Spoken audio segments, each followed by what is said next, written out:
अस्सलाम वालेकुम नाज़रीन, दवाखाना हकीम तालब से हकीम इफ्तिखार तालिब बात कर रहा हूँ। उम्मीद है आप लोग खैरियत से होंगे।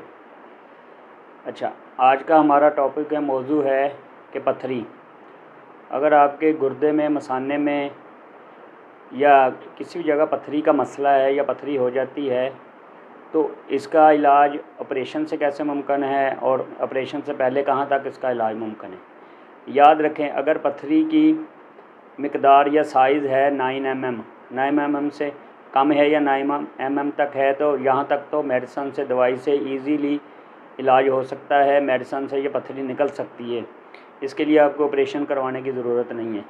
लेकिन अगर ये मसला ज़्यादा है, 11, 12, 13 mm हो जाती है तो फिर इसका हल ऑपरेट ही होता है, फिर इसको ऑपरेट ही करवाना पड़ता है। तो दवाखाना हकीम तालिब हुसैन के पास इसका बहुत ही बेहतरीन कोर्स मौजूद है, वो आपको मुनासिब कीमत में मिल जाएगा मसले के हिसाब से। राब्ते के लिए दिए गए नंबर पर रब्ता करें, इंशाअल्लाह ताला आपका ये मसला ठीक हो जाएगा। उम्मीद है आपको मेरी ये वीडियो पसंद आई होगी। अल्लाह ताला आपको सेहत तंदुरुस्ती दो।